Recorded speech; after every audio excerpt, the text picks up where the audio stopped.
From the ashes, the Viridian Empire had written Earth off as just another conquest, another primitive civilization reduced to cosmic dust. Their records marked it simply: Sol 3, terminated in the Great Purge, year 7249 of the Eternal Calendar. The alien battleships had darkened Earth's skies 117 years ago, raining destruction upon the blue planet until its surface burned and buckled. Then they left, confident that humanity had been erased from the universe.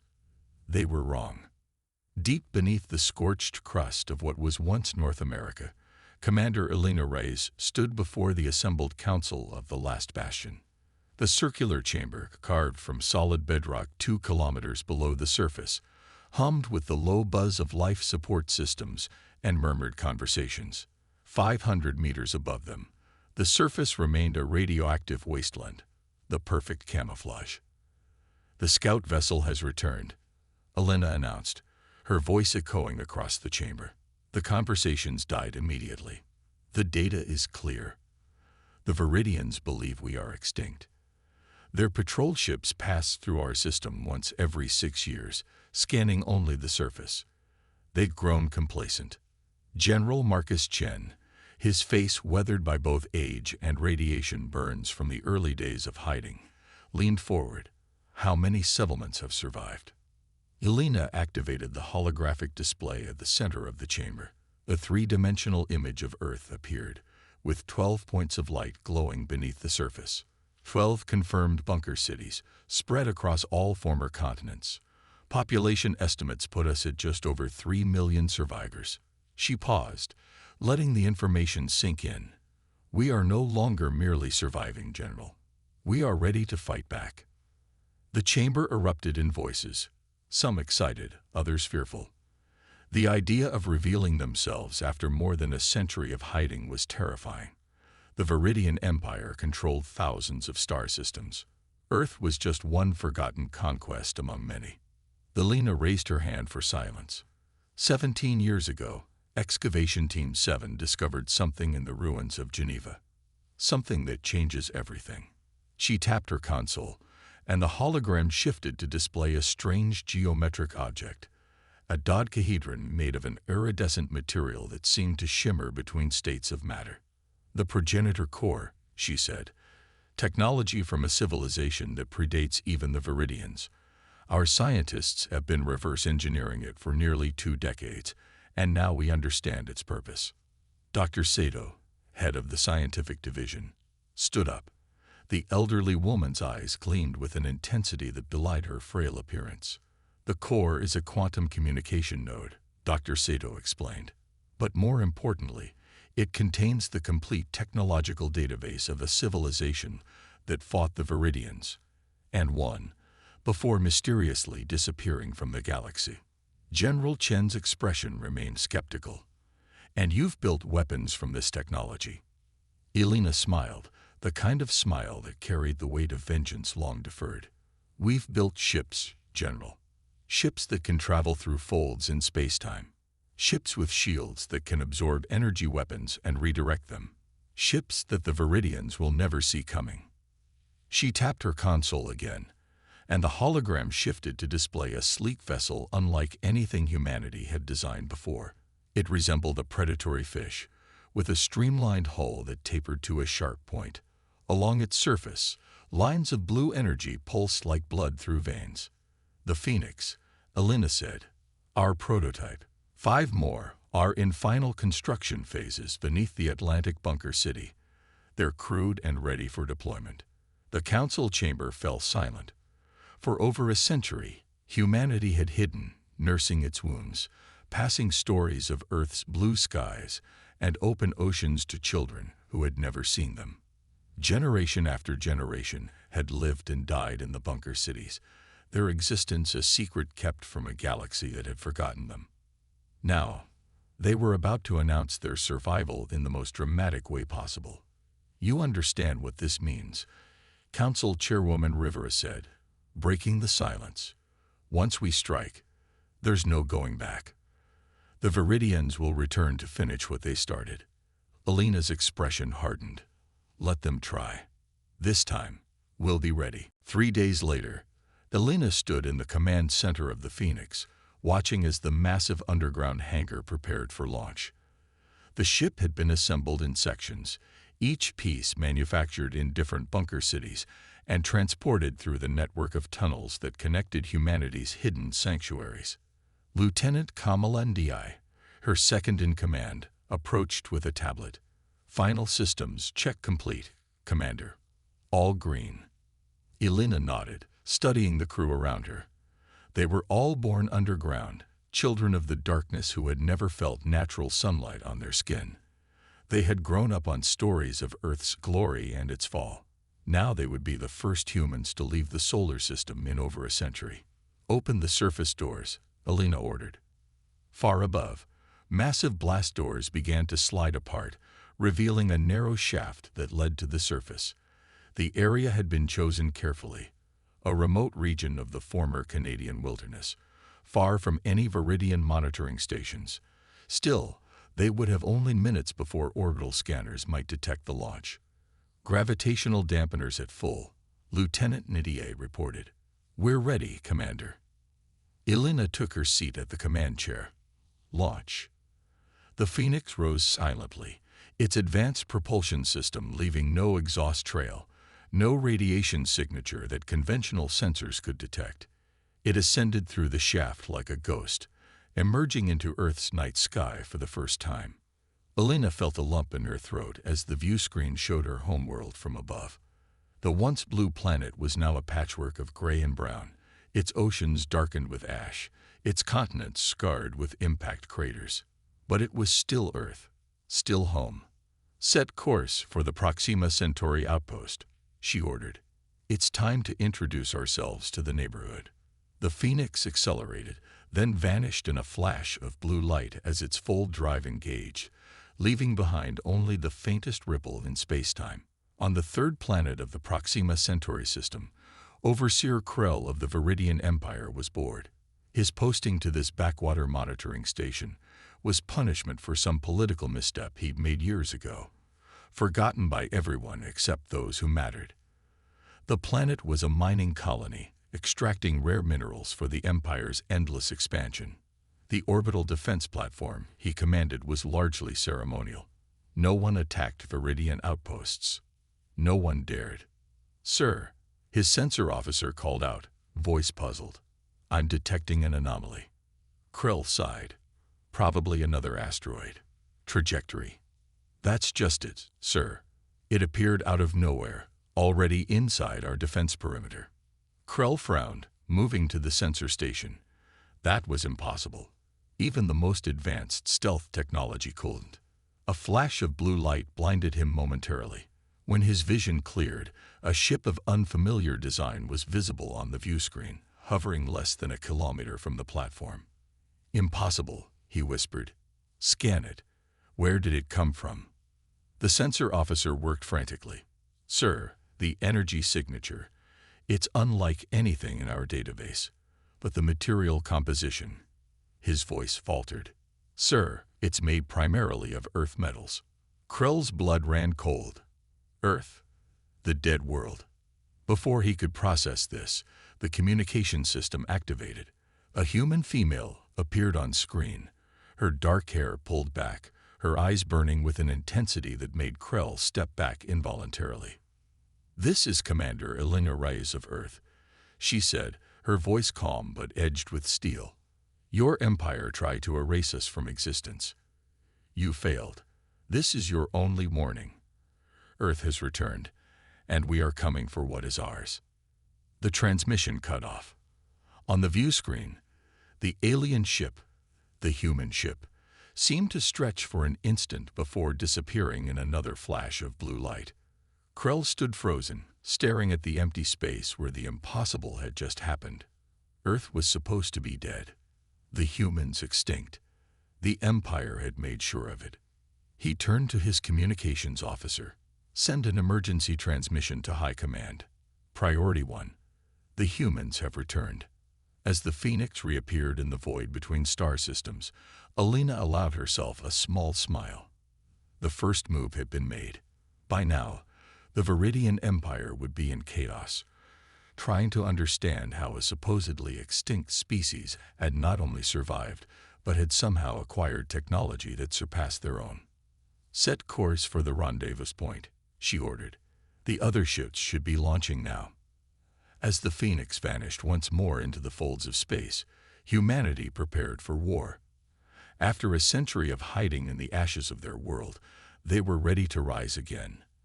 And the galaxy would remember why they should have made sure humanity was truly extinct. Because now, humanity was coming for them. The reckoning. The grand citadel of the Viridian Empire trembled with unprecedented activity. In the High Council chamber, Emperor Vexdar himself had been roused from his meditation cycle to address what many counselors were already calling an impossibility.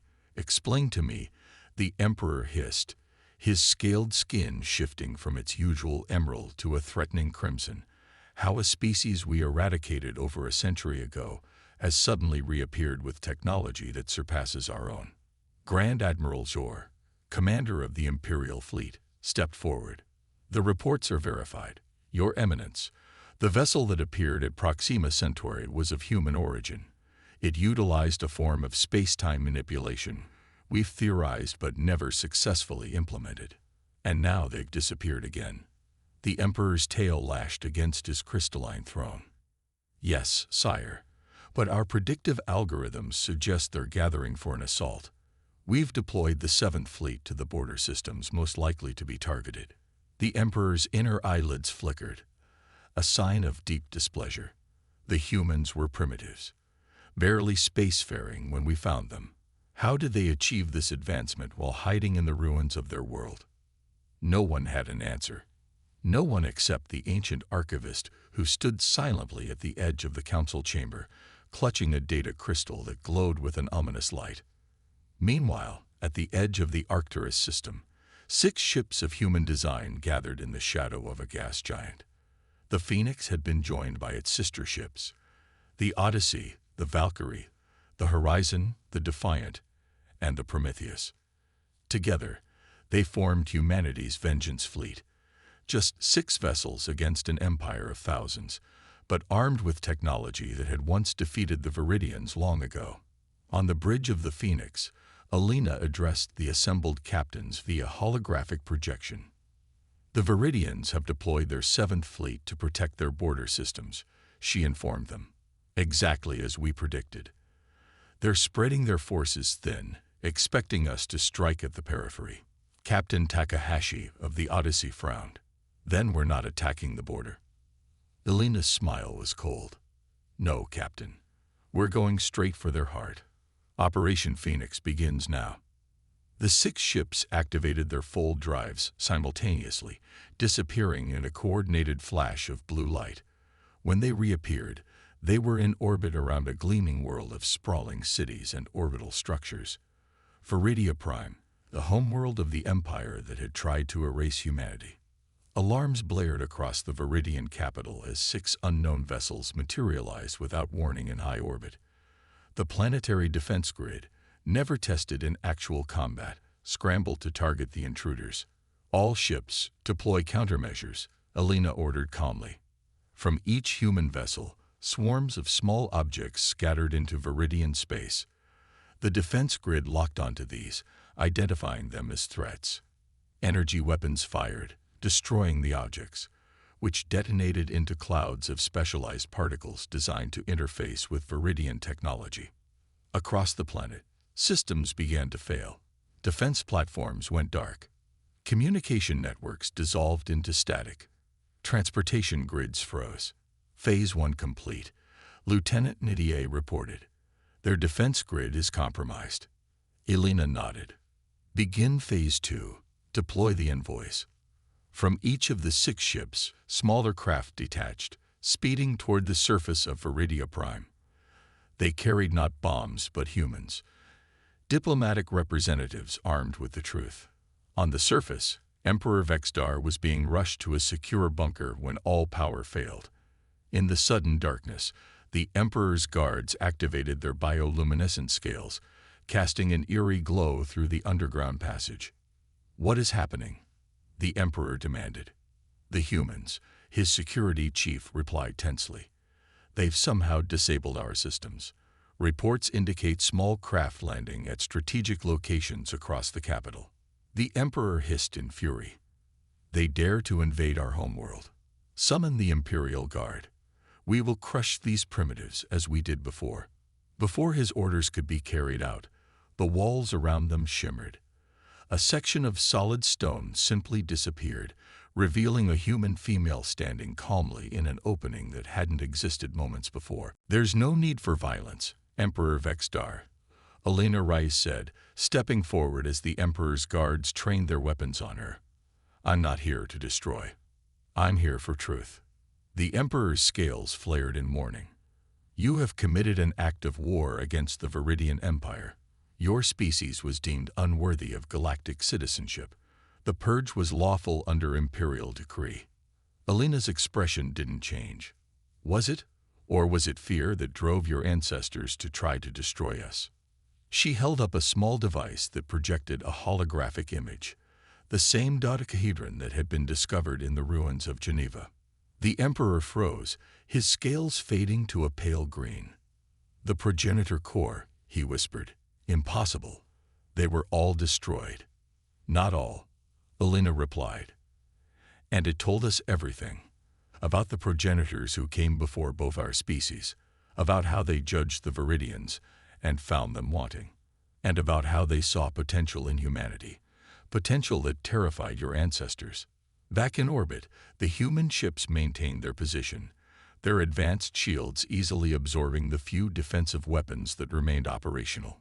Below, in cities across Viridia Prime, similar scenes were playing out as human envoys confronted the Viridian leadership with evidence of their greatest crime. In the Imperial Archives, the ancient archivist had finally gained an audience with the High Council. His trembling claws activated the data crystal, projecting images of ancient text. "The humans speak the truth," the archivist admitted, his voice quavering. "The Great Purge was not carried out because humans were unworthy. It was because the progenitors' predictive algorithms identified them as the species most likely to surpass us. Our ancestors feared being supplanted as the dominant power in the galaxy." In the Emperor's bunker, Elena continued, "We don't want to destroy you, Emperor.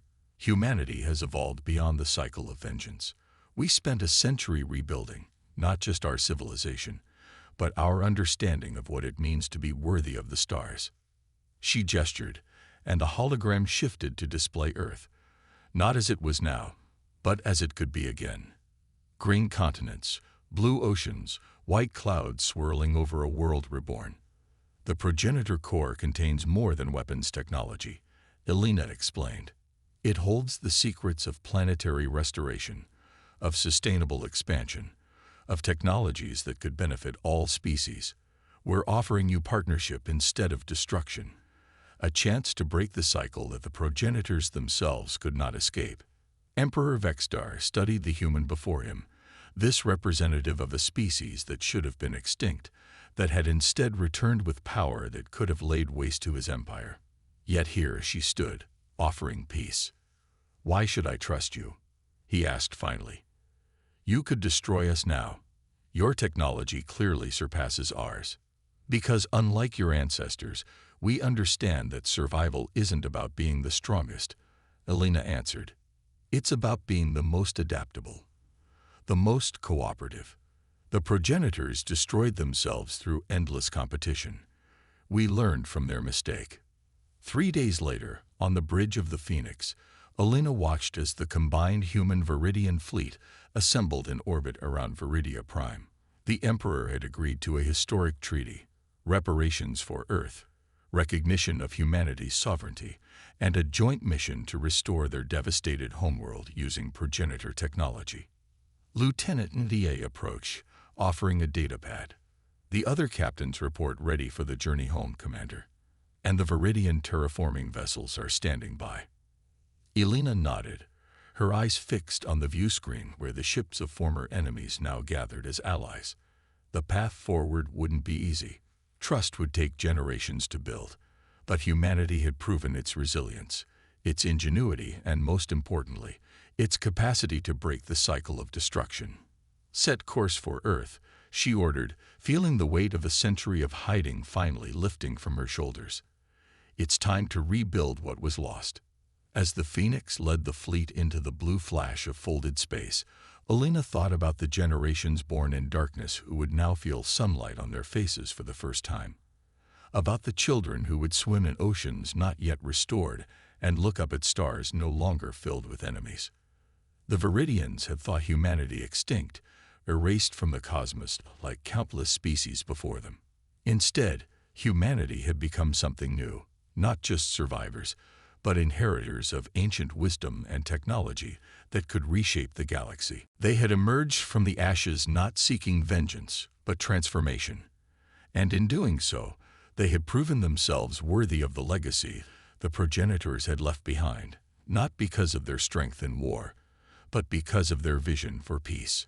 As Earth grew closer with each fold through space, Alina allowed herself to imagine walking on the surface of her homeworld without environmental protection for the first time in her life. To feel wind, to smell soil, to see blue skies not just in historical recordings but with her own eyes. The galaxy had thought humanity was destroyed. Instead, humanity had been reborn. And now, so would Earth itself.